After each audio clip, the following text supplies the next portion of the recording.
पाइटॉस। पाइटॉस means होता है cell. लोजी आप लोग जानते हैं लोगोस से बना होता है। लोगोस मीन्स होता है स्टडी। तो study of cell is called the cytology. Study of the cell is called the cytology.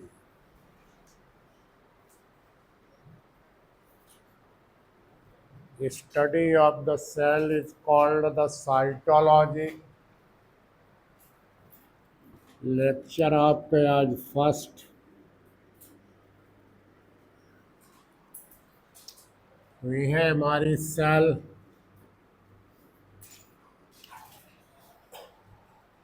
इस सेल का अध्ययन करना तो केवल यदि हम स्ट्रक्चर का अध्ययन करें तो वो हो गई cytology. Study of the cell या study of the structure of the cell. और इसके अंदर जो कुछ भी फंक्शन हो रहा,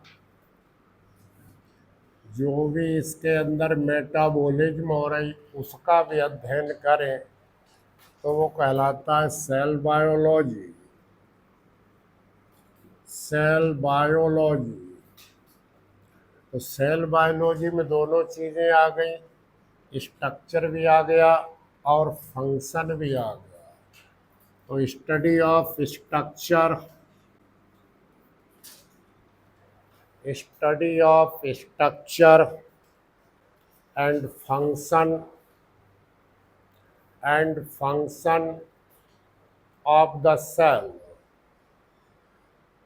Study of structure and function of the cell is called the cell biology. अब हम साइटों की जगह पर सेल बायोलॉजी ज़्यादा यूज करते हैं। Called the cell biology. तो सेल बायोलॉजी में स्ट्रक्चर और फंक्शन तो हैं, इसमें इंक्लूड हो गई आपकी फिजियोलॉजी, इसमें इंक्लूड हो गई आपकी बायोकेमिस्ट्री, और इसमें इंक्लूड हो गई आपकी जेनेटिक्स। इंक्लूडिंग फिजियोलॉजी,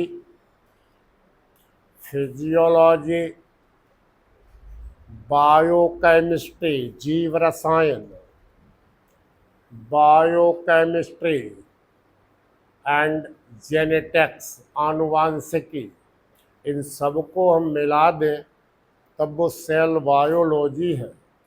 अब केवल सेल की स्ट्रक्चर का अध्ययन करें तो वो साइटोलॉजी।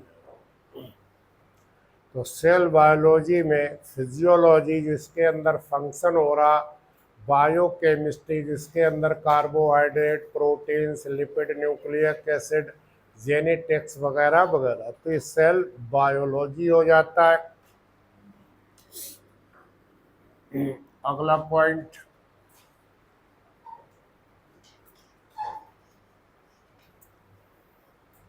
पहले थोड़ा हिस्ट्री देखते हैं। इंट्रोडक्शन, जब कोई ब्रांच शुरू की जाती है तो थोड़ा उसकी हिस्ट्री। सबसे पहले वैज्ञानिक थे कौन? Robert Hooke. रॉबर्ट हुक ने 1665 में डिस्कवर्ड किया पहली बार सेल को। लेकिन वो सेल कैसी थी? वो डेड, अभी लिखना नहीं, वो डेड सेल बॉल थी, डेड सेल। उन्होंने क्या देखा? जैसे हनी कॉम, जैसे मधुमक्खी के छत्ते हैं, इस प्रकार के उन्होंने कंपार्टमेंट देखे। एक कंपार्टमेंट इस प्रकार जब इन्होंने कंपार्टमेंट देखे तो इसके अंदर का कुछ नहीं था। ये अंदर जितने हमारे अवयव हैं, जितने हमारे भीतर कंपोनेंट हैं, न्यूक्लियस है, माइटोकॉन्ड्रिया है, सभी सेल ऑर्गन, ये कुछ नहीं था। केवल उन्होंने सेल वॉल का देखा था इस सेल वॉल। तो यदि पूछे डेड, चाहे तो पूछे ऐसे कि पहली बार सेल को डिस्कवर्ड किसने किया, तो रॉबर्ट हुक ही लिखना। ऐसे पूछे डेड सेल का किसने अध्ययन किया, तब भी रॉबर्ट हुक ही लिखना, जब तक लिविंग शब्द न जोड़े। तो इन्होंने सेल वॉल वो किसकी थी, वो थी कार्क ऑफ स्पेनिश ऑक, ऑक ट्री।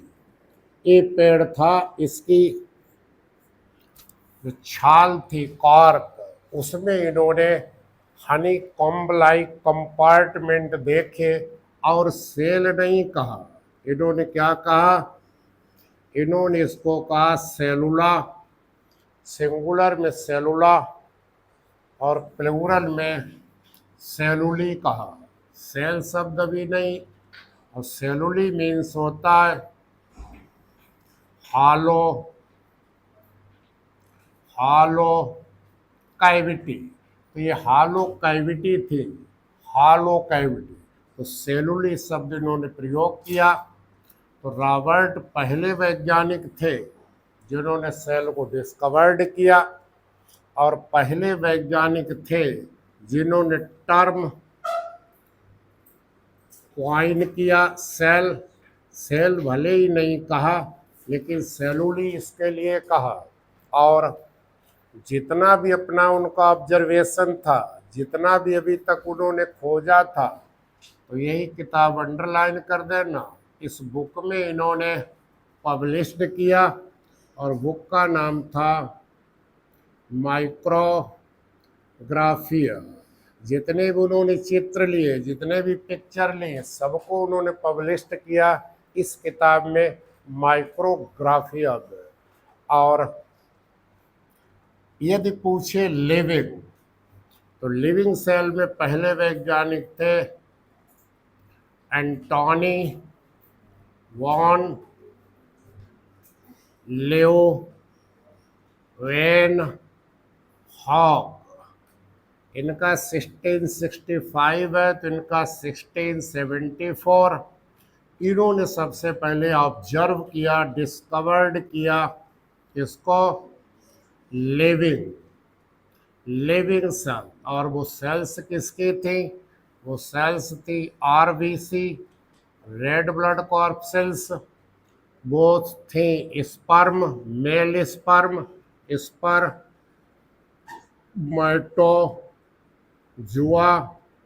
वो सेल थी ईस्ट की, वो सेल थी प्रोटोजुआ की। वो आरबीसी हुआ, स्पर्मेटो ईस्ट, प्रोटोजुआ, और वो सेल्स थी बैक्टीरिया।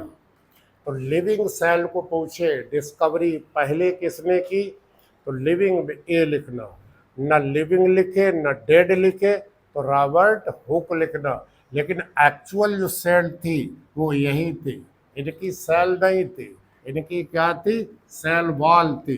तो कार्क के उन्होंने पीस, और वो कार्क किसकी थी, स्पेनिश ऑक ट्री, इसकी छाल से उन्होंने देखा और अपने चित्रों को प्रकाशित किया माइक्रोग्राफिया में।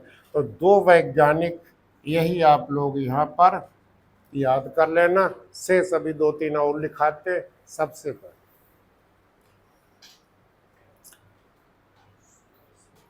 Cell discovered bye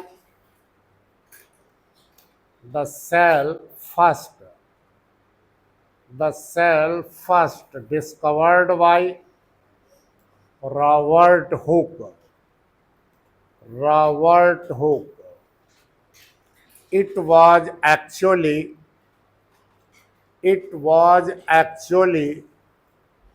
dead cell wall, dead cell wall of the cork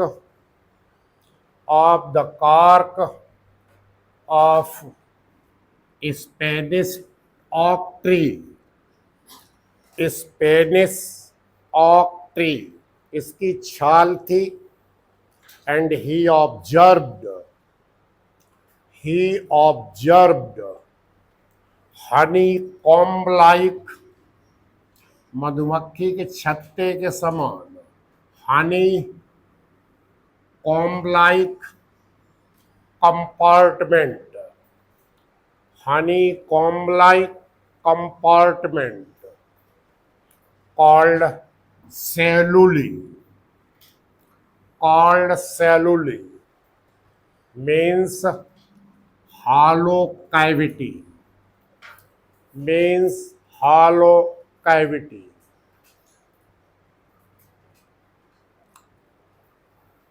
Hollow cavity.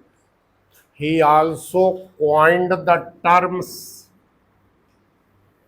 He also coined the term celluli for cell, for cell,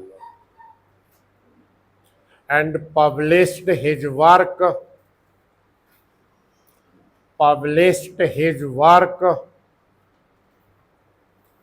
published his work in the book, in the book, very important कर दो, Micrographia, Micrographia,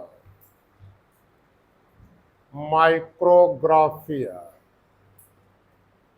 लेकिन living cell पूछे तो वो Antony van Leeuwenhoek है, लेकिन इन्होंने cell इन्होंने भी नहीं कहा, इन्होंने कहा इसके लिए वाइल्ड एनिमल क्यूल, इन्होंने एनिमल क्यूल कहा। Later on Antonie van Leeuwenhoek, Antonie van Leeuwenhoek first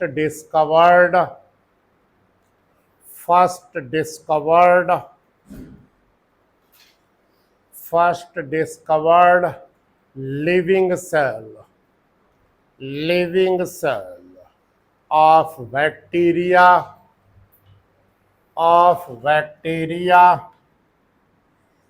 RBC, spermatozoa, yeast, and protozoa, and called the wild animal Kiul, called the animal Kiul. तो ऐसे खाली पूछ दे सेल की खोज किसने की तब भी लिखना रॉबर्ट हुक, डेड पूछे तब भी लिखना रॉबर्ट हुक, लेकिन लिविंग शब्द लगा दे तब एंटोनी वॉन ल्यूवेनहॉक।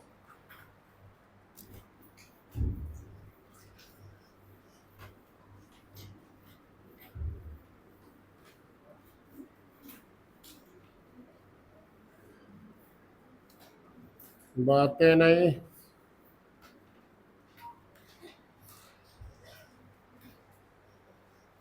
आप लोगों का कि ऐसा दुर्भाग्य जूलॉजी वाले आज भी नहीं आएंगे,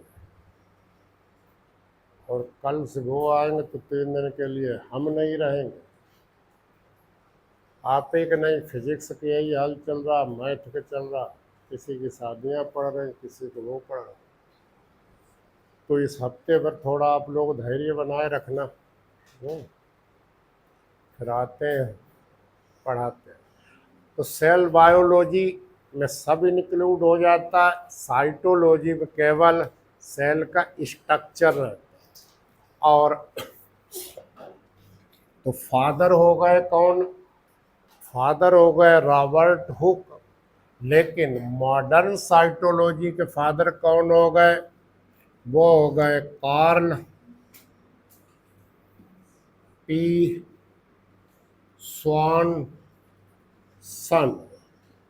तो पहले तो फादर लिखेंगे, तो फादर लिखेंगे Robert Hooke, and father of cytology, father of cytology known as Robert Hooke. Robert Hooke, and father of modern cytology. Father of modern cytology. Father of modern cytology, known as Carl P. Swanson. Carl P. Swanson. Carl P. Swanson, father हो गए। तो ये है हमारी cell. एक cell के भी जीव हैं यूनिसेलुलर, चाहे वो एनिमल हो, प्रोटोजुआ, चाहे प्लांट हो, क्लेमाइडोमोनास, चाहे वो फंजाई हो, ईस्ट। यूनिसेलुलर को अपने लोगों ने किस में रखा था? प्रोटिस्टा में। और जब यही सेल्स मिलते हैं कई, तब हमारा बन जाता है क्या? तब हमारा बन जाता है टिश्यू। टिश्यू की स्टडी को कहते हैं हिस्टोलॉजी। और यही टिश्यू जब कई मिल जाते हैं, तब हमारा बन जाता है ऑर्गन, अंग। और ऑर्गन जब मिलते हैं, तब बन जाता ऑर्गन सिस्टम। और ऑर्गन सिस्टम सब मिल जाते हैं तो बन जाता है जीव और गैनेज। और गैनेज अपनी बॉडी के अंदर जो 11-12 तंत्र हैं, अकेला तंत्र इंडिपेंडेंट नहीं रह सकता जब तक मिलेगा नहीं। तो कोई चीज ऐसी है less than cell, anything that is less than cell, cell से यदि वो नीचे की कैटेगरी में है, लेवल में है, तो उसको हम लिविंग नहीं कहेंगे, उसको हम डेड कहेंगे। इससे पहले कि बिना सेल के कौन था? वायरस था। वायरस में भी सेल नहीं थी। सेल कब बनी पहली बार? बैक्टीरिया में। वो सेल थी प्रोकैरियोटिक। अंतर जब आप पढ़ेंगे सबके याद आते जाएंगे।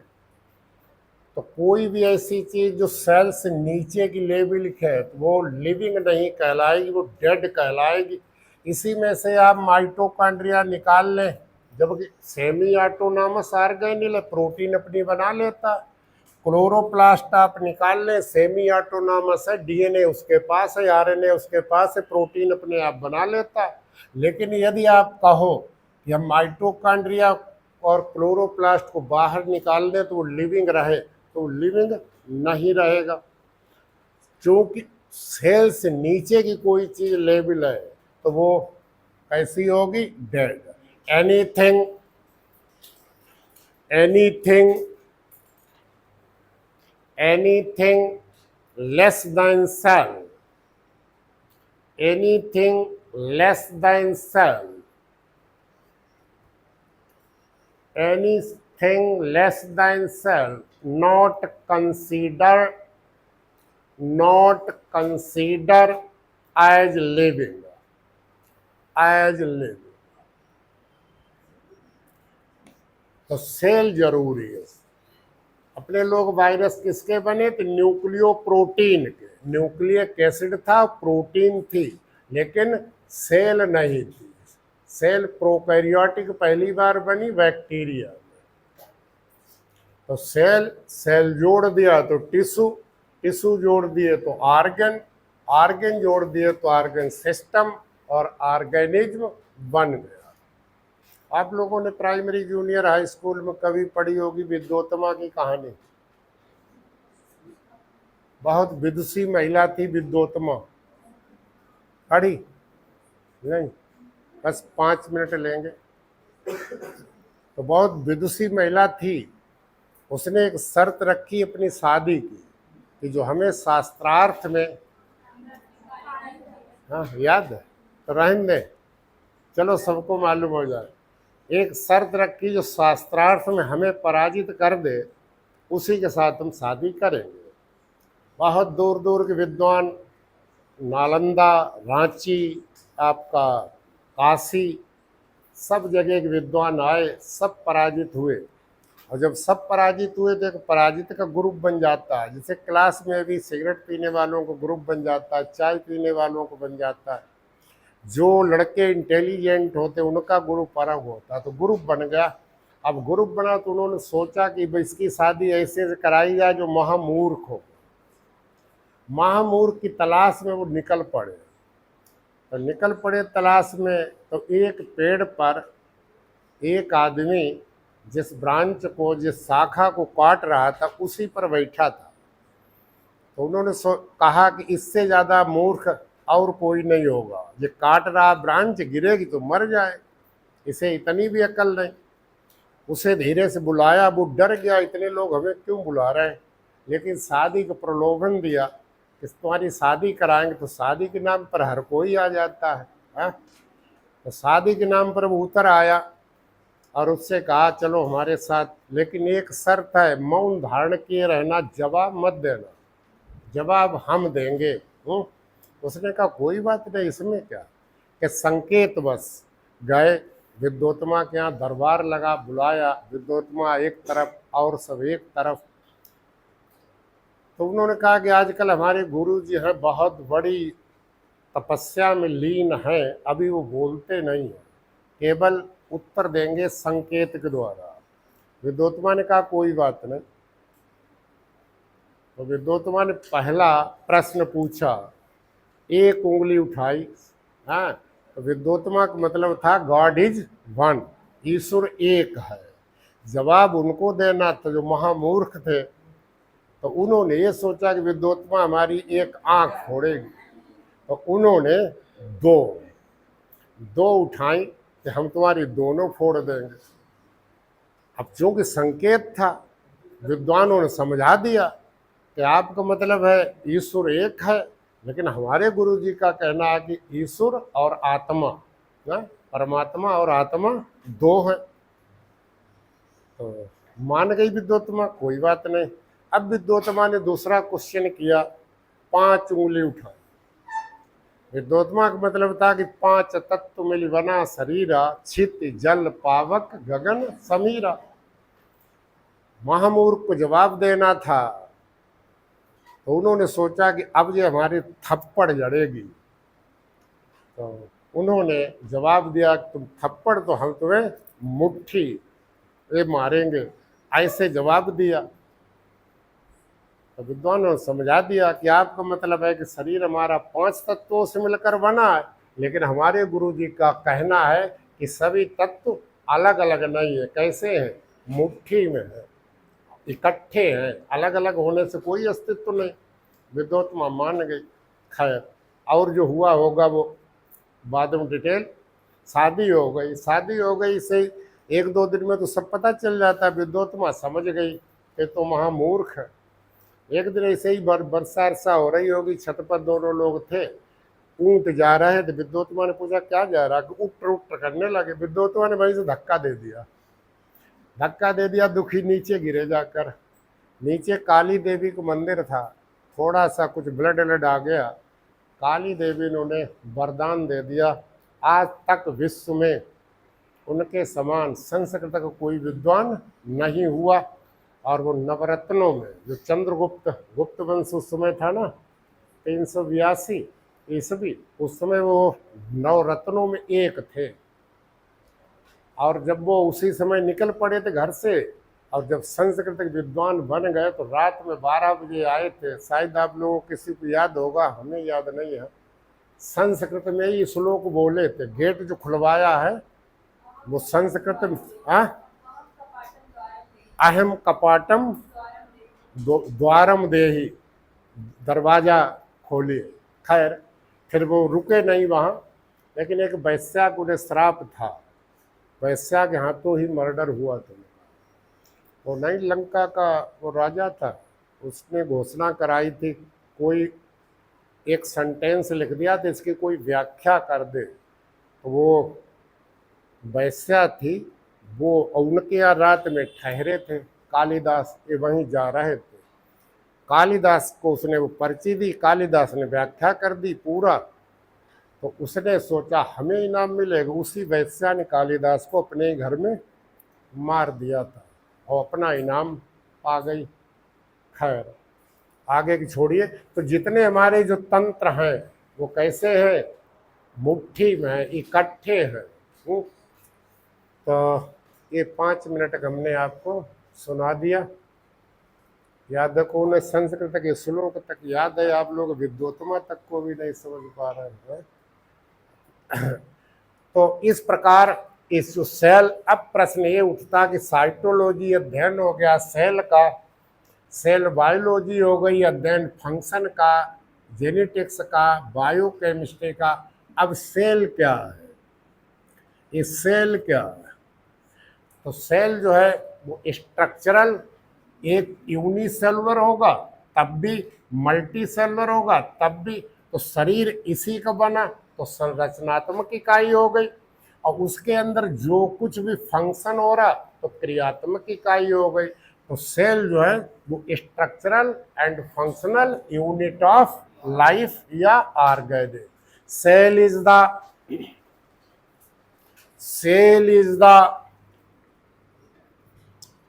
cell is the structural संरचनात्मक and functional unit of the organism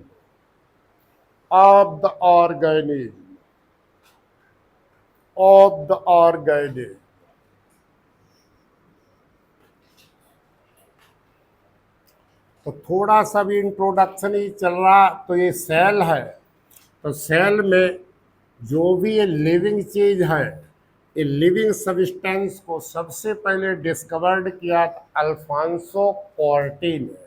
Alphonso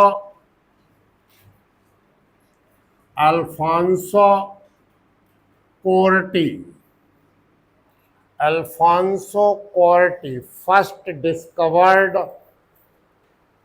first discovered living substance of the cell,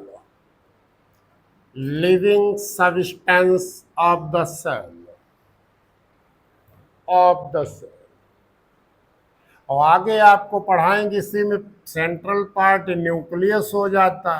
तो न्यूक्लियस को डिस्कवर्ड किया था रॉबर्ट ब्राउन ने 1831 में, और प्लांट था ऑर्किड की root. Robert Brown discovered nucleus. Robert Brown discovered nucleus in the orchid root.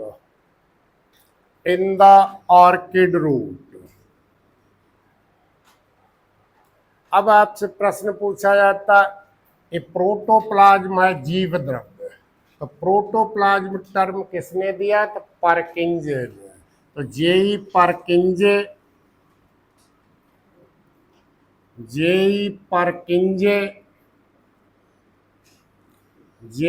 परकिंजे use the term protoplasm, underline कर 1839 में use the term protoplasm. Proto means first, plasm means substance, protoplasm. और Hugo वान मोहल नाम के वैज्ञानिक थे जिन्होंने plant में इसका महत्व बताया। ह्यूगो वान मोहल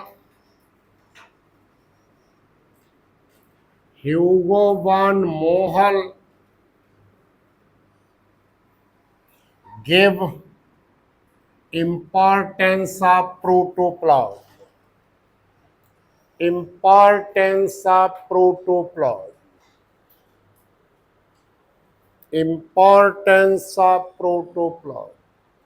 ज्यादा नहीं लिखाएंगे, समय समय पर वैज्ञानिक, एक वैज्ञानिक प्रश्न जरूर पूछा जाता है, एक टूल्स का पूछा जाएगा, वो बात बताएंगे। और अब एक स्टेटमेंट दिया। क्या स्टेटमेंट दिया? हक्सले ने क्या कहा? इसी में हमारी पूरी एनर्जी जनरेट होती है। तो पूरी एनर्जी जब जनरेट हुई तो इसको कहा उन्होंने physical basis of life.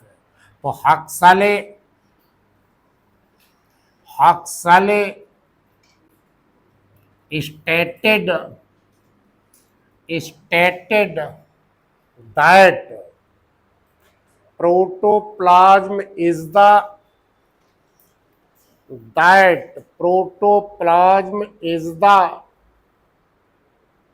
Physical basis of life. यही जीवन का भौतिक आधार है। Physical basis of life. जिस दिन इस प्रोटोप्लाज्म की मृत्यु हो जाती है उसी दिन जीवन समाप्त हो जाता है। तो फिजिकल बेसिस ऑफ लाइफ, यही अंडरलाइन करो, दो कर दो। एक परकिंजे जिन्होंने प्रोटोप्लाज्म टर्म दिया और एक हक्सले जिन्होंने भौतिक आधार बताया। और कभी कभी ये पूछ देता है सारकोड। तो एक वैज्ञानिक थे दुजॉर्डिन,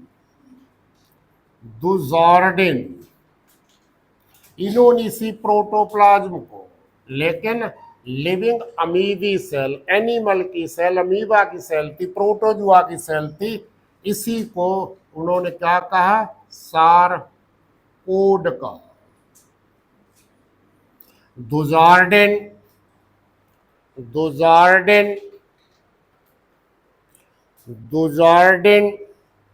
called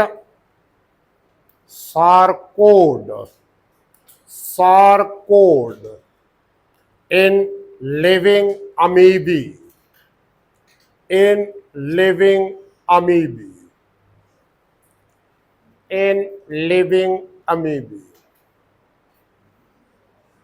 तो इन्होंने सारकोड नाम दिया।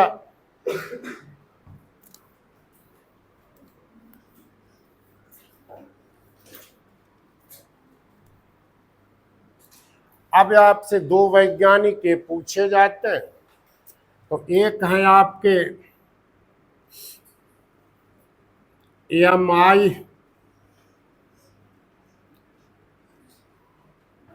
एएमआई स्लेडेन और दूसरे हैं टी स्वान। स्वान से याद रखना, स्वान संस्कृत में कुत्ते को कहते। तो ये कौन थे? ये जूलॉजिस्ट थे। इन्होंने इंडिपेंडेंटली 1839 में, और कहाँ के थे? ये आपके इंग्लैंड के थे। और ये है बॉटनिस्ट थे। इन्होंने इंडिपेंडेंटली 1838 में ये वर्क कर रहे थे प्लांट सेल पर, ये वर्क कर रहे थे एनिमल सेल पर। दोनों लोग एक ही समय पर अलग अलग अपना अपना वर्क कर रहे थे। तो प्लांट सेल में कर रहे थे, एनिमल सेल में ये कर रहे थे दोनों लोग। और ये थे हमारे कहाँ के? जर्मन के। तो जर्मन के थे स्लाइडन, इंग्लैंड के थे स्वान। ये जूलॉजिस्ट थे और ये बॉटनिस्ट थे। ये उस समय बिजी थे प्लांट सेल्स के अध्ययन करने पर, और ये बिजी थे एनिमल सेल की अध्ययन करने पर। इन्होंने इस समय अध्ययन कर रहे हैं तो उन्होंने ये बताया कि सेल की जो आउटर मोस्ट बाउंड्री है ये सेल मेम्ब्रेन है। और इसी समय उन्होंने थे जूलॉजिस्ट, ये भी बता दिया कि प्लांट में एक और है, प्लांट में क्या है? ये सेल वॉल है। दोनों ने सम्मिलित रूप में प्रपोज्ड कर दिया, और वो क्या थी? Cell theory. दोनों ने सम्मिलित रूप में प्रपोज्ड की सेल थ्योरी। लेकिन इससे पहले आइडिया किसने दिया? आइडिया सेल थ्योरी का दिया एच.जे. ड्यूट्रोचिट ने। इन्होंने आइडिया दिया। किसको लिया था? छुई मुई का पौधा लिया था, मिमोसा पुडिका, इसको लिया और इसको नाइट्रिक एसिड में बॉईल किया, उबाला, और सभी सेल्स को क्या किया, आइसोलेट किया। और जब आइसोलेट किया तो इन्होंने आइडिया दे दिया या कंसेप्ट दे दिया था किसका, सेल थ्योरी का। लेकिन एक्चुअली में सेल थ्योरी पूछे तो वो किसने प्रपोज्ड की, वो की स्लेडन और स्वान ने। तो अगला cell theory, cell theory, cell theory. Deutrochid first give the idea or concept of the cell theory,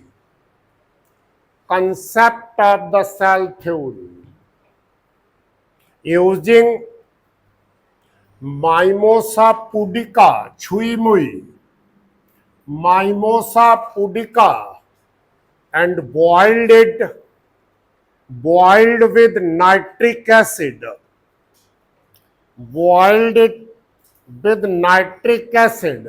and isolate the cells, सब सेल्स को अलग किया, isolate the cells, but actually cell theory was given by E.M.I. Sladen, botanist of Germany, working on the plant cells,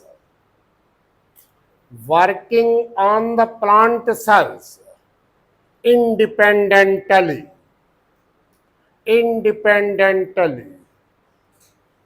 and T. Swan, zoologist of England, working on animal cells,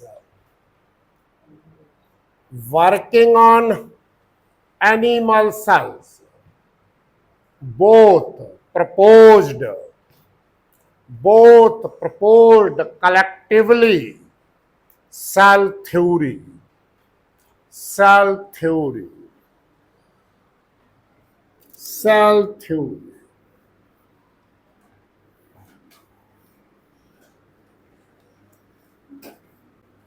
तो cell theory क्या कहती है? Cell theory ये कहती है कि जितने हमारे ऑल लिविंग है, जितने भी सजीव हैं, composed of cells are their product. जितने भी सजीव हैं, जितने भी जीवधारी हैं, वो किसके बने होते? कोशिकाओं के बने होते, या कोशिकाओं के प्रोडक्ट उनके बने होते। फिर दूसरा ये दिया कि सेल इज द स्ट्रक्चरल और फंक्शनल यूनिट है। स्ट्रक्चरल इसलिए है कि शरीर इसी का बना है, चाहे वो एक कोशिकीय जीव हो या बहुकोशिकीय हो, और फंक्शनल इसलिए कि सब कुछ इसी के अंदर फंक्शन हो रहा। तीसरा सेल थ्योरी क्या कह रही? तीसरा सेल थ्योरी कह रही कि सभी सेल्स सिमिलर हैं, इसमें अपनी मेटाबॉलिज्म में, सब में एनाबॉलिज्म हो रहा होगा, सब में कैटाबॉलिज्म। एनाबॉलिज्म में दो मॉलिक्यूल छोटे छोटे जुड़ते बड़ा बनता, CO2 जुड़ा, H2O जुड़ा, कार्बोहाइड्रेट बन गया। और कैटाबॉलिज्म क्या? डिस्ट्रक्टिव प्रोसेस है। बड़ा मॉलिक्यूल था ग्लूकोज, खाया, टूटा, डाइजेशन हुआ, एनर्जी निकली, तो कंस्ट्रक्शन भी हो रहा है, डिस्ट्रक्शन भी हो रहा है। तो मेटाबॉलिज्म में भी सिमिलर है और बायोकेमिस्ट्री में भी सिमिलर है। तो सिमिलर है, ये तीसरा पॉइंट ये कहता। चौथा पॉइंट ये नहीं दे पाए, चौथा पॉइंट ये नहीं दे पाए, इन्होंने ये नहीं कहा टी स्वान कि नई सेल उत्पन्न कैसे होती, पुरानी सेल्स या कहाँ से, इस चीज को नहीं ये दे पाए। तब वैज्ञानिक आए कौन, रुडोल्फ विर्शो 1855 में। उन्होंने कहा new sales arise from pre existing cells, नई कोशिकाओं का निर्माण किससे होता है, पूर्ववर्ती कोशिकाओं से, और कंटिन्यूटी ऑफ लाइफ बनी रहती, सेल टू सेल बराबर डिवीजन होती रहती, इसकी रिप्रोडक्शन तो कंटिन्यूटी बनी रहती लगातार। और उन्होंने क्या शब्द दे दिया था, उन्होंने दे दिया था ओमनीज सेलुला ई सेलुला। ओमनीज मतलब न्यू, नई कोशिकाओं की उत्पत्ति किससे होती है, पुरानी कोशिकाओं से। New sales arise from pre existing cells. ये विर्को का बहुत पूछा जाता, ये नहीं बता पाए थे स्वान, तो रुडोल्फ विर्को ने ये बता दिया। और लास्ट में सेल के अंदर जो भी क्रियाएं हो रही, कोई जीव फंक्शन क्यों कर रहा, वो इसलिए कर रहा कि सेल के अंदर क्रियाएं हो रही और अंतर क्रियाएं हो रही, इंट्रैक्शन एंड एक्टिविटी, इसके कारण जीव अपना फंक्शन कर पा रहा। तो नई थ्योरी में ये दो चीजें और जोड़ दी गई, तीन तो पुरानी रहेंगी। तो सेल थ्योरी का पहला point, all the living organism, all the living organism, all the living organism composed of cells and their product and their products and their products। दूसरा point, cell is the structural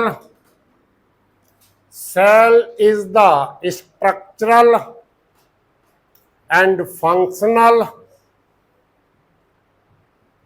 cell is the structural and functional unit of the organism,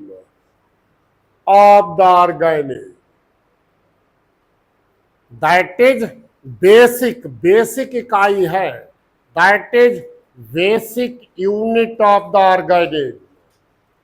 इससे नीचे की unit हो ही नहीं सकती, तब वो लिविंग हो ही नहीं सकता।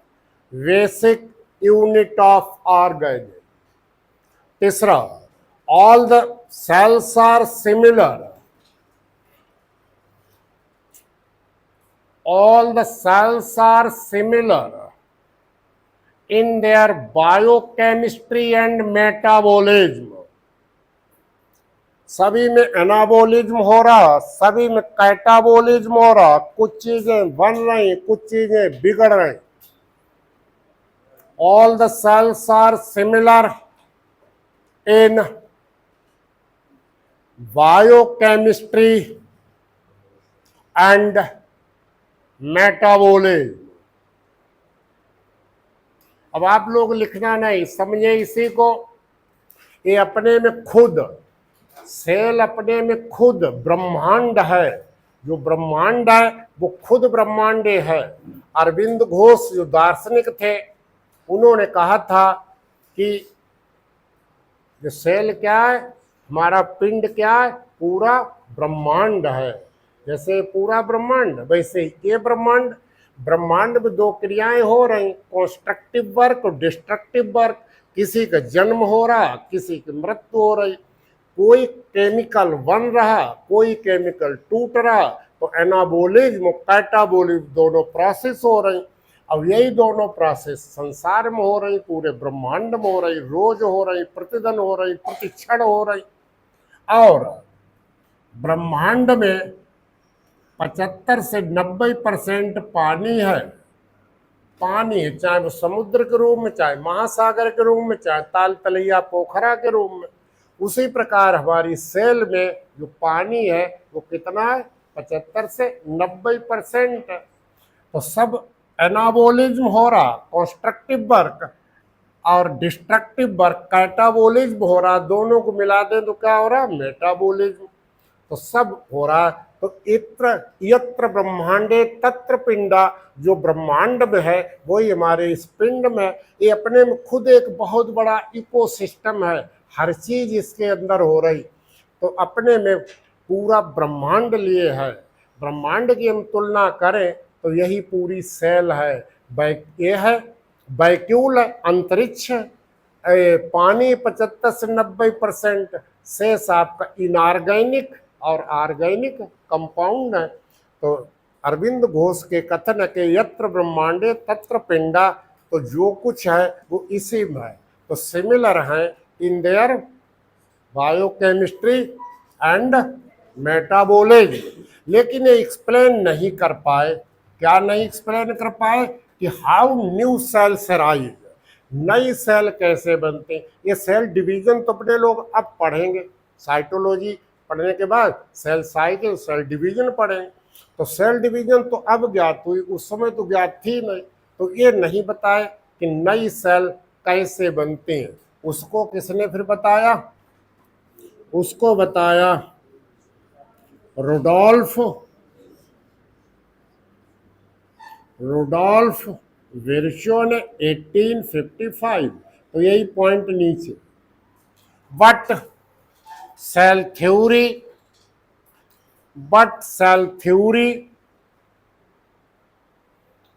Does not explain.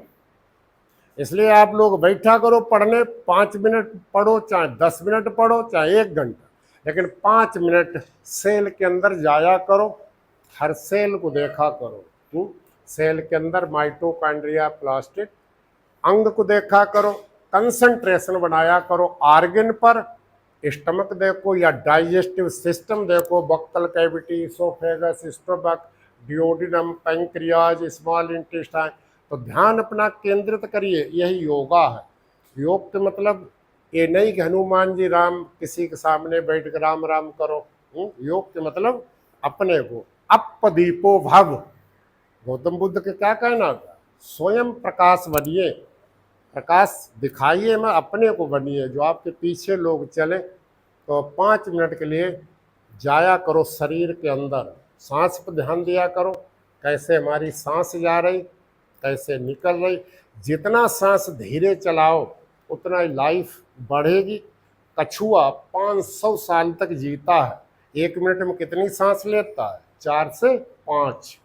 ठीक, कुत्ता 12 साल जीता है, कितनी सांस लेता है 1 मिनट में, 30। तभी तो अपने लोग 4 पाइप लेटे हैं, गांव में कुत्ता आ जाए उसको भगाते हैं, उसकी सांस बहुत तेज चलती, तो उसी सपना भी वो होने लगता है। तो जितनी सांस को आप लोग, अपनी मनुष्य की जो सांस है वो 12 से या 15 से 20 है 1 मिनट में। तो 15 से 20 में आप कछुआ वाली ले आइए, संभव नहीं है, कोशिश करिए, हाँ, उतना ही लाइफ बढ़ती चली जाए। तो ध्यान दिया करो अपनी सांस पर। यही सब योग है, यही अध्यात्म है, यही धर्म है। धर्म के मतलब अपनी ड्यूटी। ड्यूटी क्या है आप लोगों की, समय कर्तव्य क्या है, पढ़ना। हाँ, और ये सब बवाल है अयोध्या, मथुरा, काशी, ये सब, हाँ, खैर चले, टॉपिक हट रहा, देखो क्या हुआ। लेकिन ये चीज भी जरूरी है, प्रेरणा देना भी जरूरी। But cell theory does not explain the how new cells arise. नई कोशिकाएं कैसे उत्पन्न हो, हाउ न्यू सेल्स अराइज।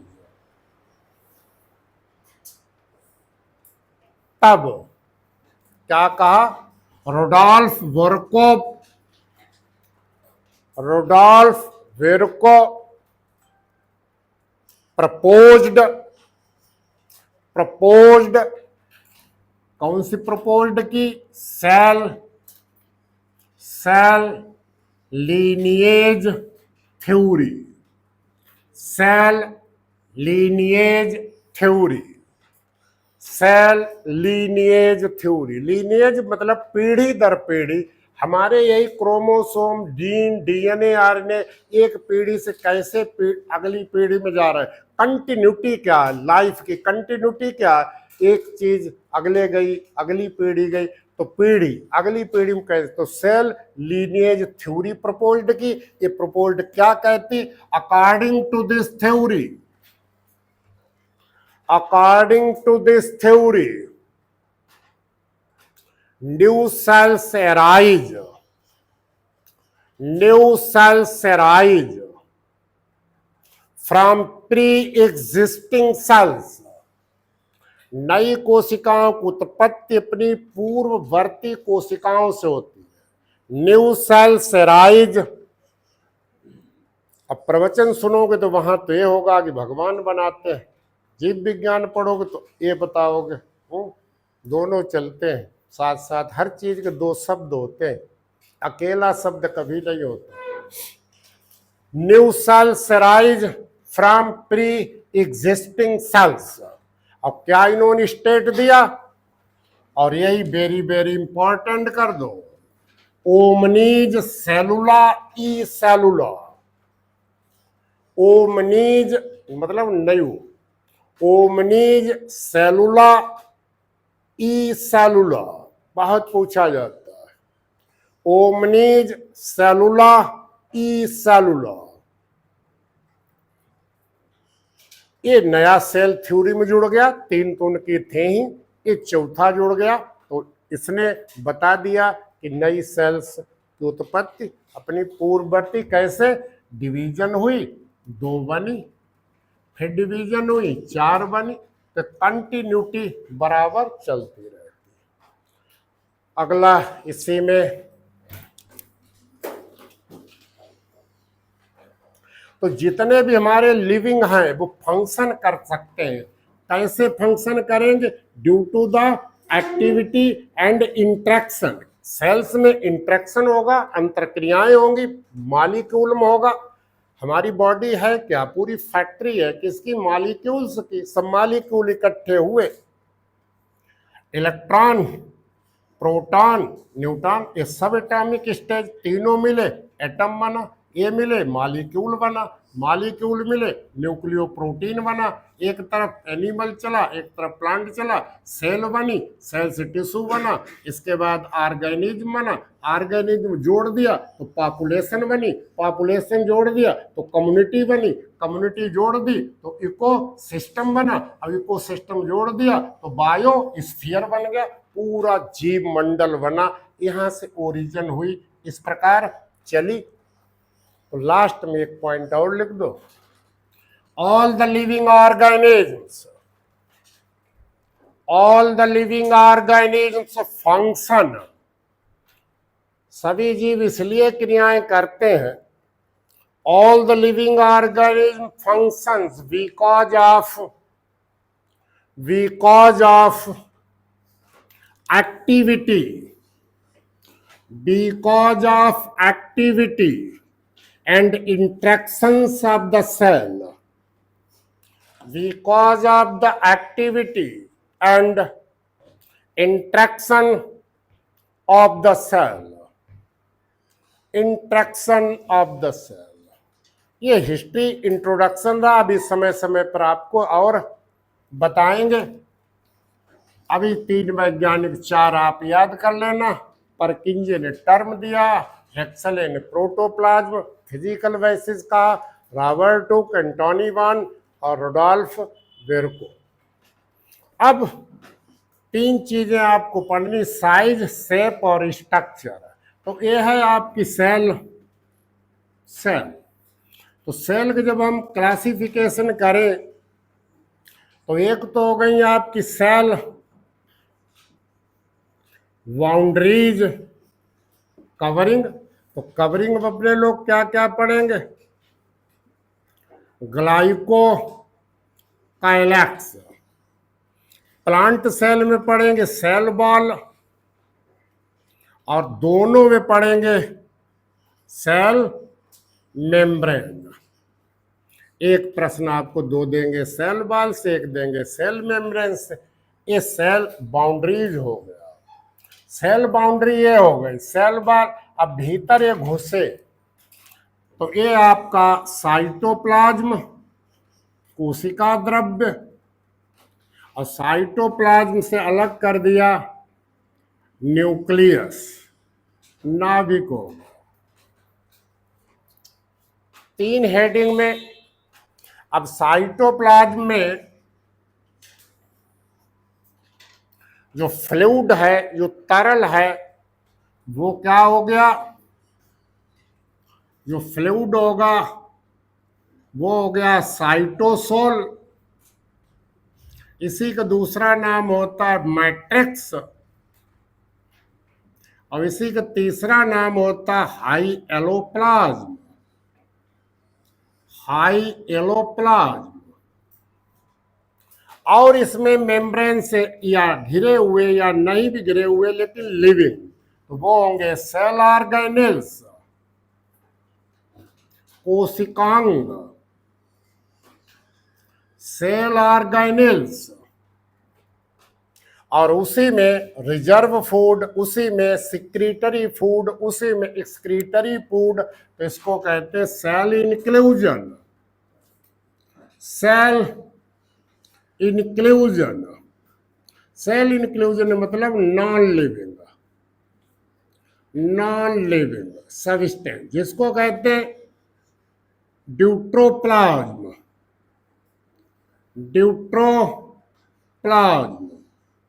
इसमें आपको रिजर्व फूड पढ़ाएंगे, एक्सक्रीटरी पढ़ाएंगे और सिक्रीटरी पढ़ाएंगे। एक प्रश्न यहां से दिया जाता है, ये हमारा फ्लूइड हो गया तरल, और सेल ऑर्गेनेल्स ये हमारे एक ऐसे ऑर्गेनेल जिसमें झिल्ली नहीं होती है, तो मेम्ब्रेनलेस। कई बार पूछा गया मेम्ब्रेनलेस ऑर्गेनेल दो ही हैं, कौन कौन, राइबोसोम, इसमें सेल मेम्ब्रेन नहीं होती है, और सेंट्रियोल जो सेल डिवीजन में रोल अदा करता है, दोनों मेम्ब्रेन लेस हैं, दोनों मेम्ब्रेन लेस। अभी से याद कर लो, आगे तो पढ़ाएंगे ही। कुछ सेल ऑर्गेनेल ऐसे हैं जिनमें मेम्ब्रेन है, मेम्ब्रेनस, मेम्ब्रेनस झिल्ली युक्त। अब इसमें भी आपसे एक प्रश्न पूछा जाता है, कौन डबल है कौन सिंगल है। तो डबल दो ही है, double membrane bound, double membrane bound organelle दो ही है, एक माइटोकॉन्ड्रिया जो एनिमल और प्लांट दोनों में रहेगी, और एक क्लोरोप्लास्ट जो केवल प्लांट में रहेगा, क्लोरोप्लास्ट, क्लोरोप्लास्ट। ये डबल मेम्ब्रेन बाउंड ऑर्गेनेल है। सबसे बड़ा यही होता, largest, largest organelle. Second number इसका होता है, सेकेंड लार्जेस्ट। शेष सब कैसे, single membrane bound, single membrane bound, endoplasmic reticulum, Golgi bodies, lysosome, lysosome et cetera, ये सब सिंगल है। तो न्यूक्लियस के अंदर अभी नहीं, क्रोमोसोम पढ़ाएंगे, न्यूक्लियोप्लाज्म, ये न्यूक्लियर मेम्ब्रेन। तो साइटोप्लाज्म जो फ्लूइड है, जो तरल, वो साइटोसोल, मैट्रिक्स या हाइलोप्लाज्म। फिर उसमें सेल ऑर्गेनिल है, लिविंग है, और सेल इंक्लूजन है, नॉन लिविंग है, ड्यूटोप्लाज्म। सेल ऑर्गेनिल में कुछ ऐसे हैं जो बिना मेम्ब्रेन के, दो मेम्ब्रेन वाले, डबल हैं दो, और सिंगल हैं आधा। उतार लो चार्ट, पूरा पूरा चार्ट आपको पढ़ना। मिटाएं,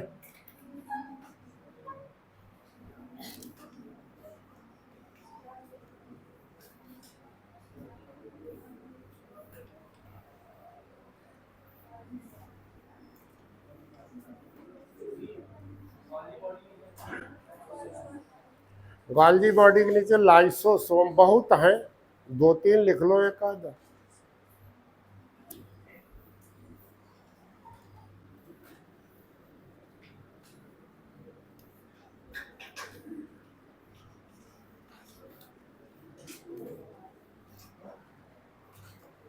अब ये है आपकी सेल,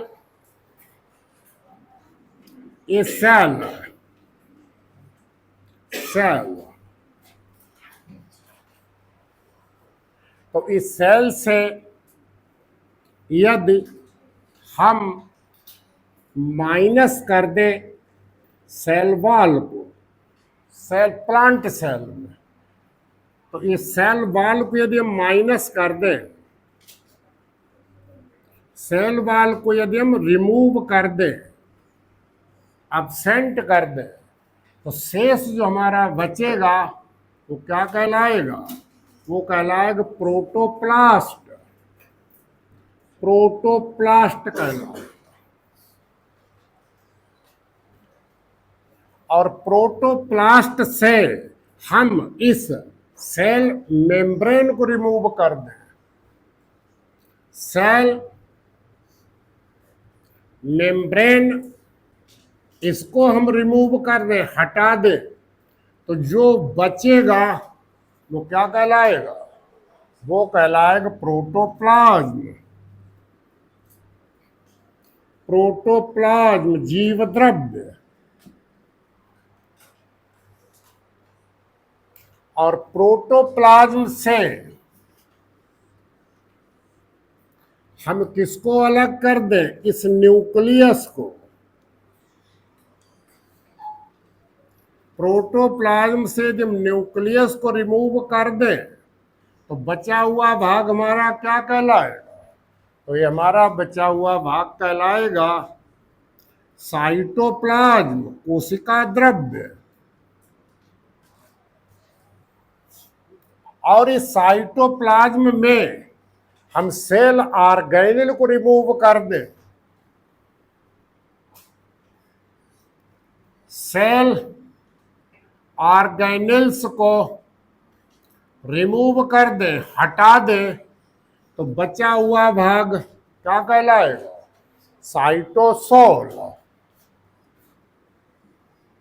साइटोसोल और मैट्रिक्स और हाइएलोप्लाज्म। हाइएलोप्लाज्म। तो सेल वॉल हटा दे प्लांट सेल की, absent करा दे, तो प्रोटोप्लास्ट, प्रोटोप्लास्ट सेल मेम्ब्रेन को absent करा दे, रिमूव करा दे, तो प्रोटोप्लाज्म जीव द्रव्य। प्रोटोप्लाज्म में से न्यूक्लियस को हटा दे, absent कर दे, तो साइटोप्लाज्म। साइटोप्लाज्म में से सेल ऑर्गेनेल्स को हम हटा दें, absent कर दें, तो साइटोसोल और मैट्रिक्स और हाइलोप्लाज्म। ये है क्लासिफिकेशन सेल्स। अब अपने लोग क्रम से पढ़ेंगे, साइज देखेंगे, शेप देखेंगे। आपको पढ़ते पढ़ते लास्ट में हम बताएंगे कि प्रोकैरियोटिक सेल यूकैरियोटिक सेल में क्या अंतर, अपने आप सीख जाएंगे। और लास्ट में यही बताएंगे प्लांट सेल और एनिमल सेल में क्या अंतर, अपने आप सीख जाएंगे। जब हर ऑर्गेनेल पढ़ोगे, सेल बाल पढ़ोगे तो सेल बाल किस में होगी, प्लांट में, एनिमल में नहीं होगी। वही सेल बाल पढ़ोगे बैक्टीरिया की, किसकी होगी, म्यूकोपेप्टाइड। वही फंजाई की पढ़ोगे, किसकी होगी, काइटिन। वही प्लांट की पढ़ोगे तो किसकी होगी, सेलुलोज की। अब वही आप डाई एटम्स की पढ़ोगे, सिलिका। वही आप कारा की पढ़ोगे तो कैल्शियम कार्बोनेट है पढ़ाते समय। तो अब क्रम से पहले अपने लोग बाउंड्री तीनों पढ़ेंगे, सेल बाल, ग्लाइकोकाइलेक्स, सेल मेम्ब्रेन। सेल मेम्ब्रेन से हर साल एक प्रश्न पूछा जाता है, खासकर फ्लूइड मोज़ेक मॉडल। हाँ, तो अब क्रम से, तो अब यहीं पर रोक दीजिए, हमें वो भी क्लास 1.5 घंटा पढ़ाना है सर, है नहीं। आज आपका इंट्रोडक्शन हो गया, अब 3 दिन हम नहीं रहेंगे, सर रहेंगे। इसी हफ्ते का है आपका डिस्टरबेंस, फिर क्लास रेगुलर सही है। और आप लोगों को फिर क्लास वहीं कर देंगे एसी में, यहाँ की तो एसी निकल गई।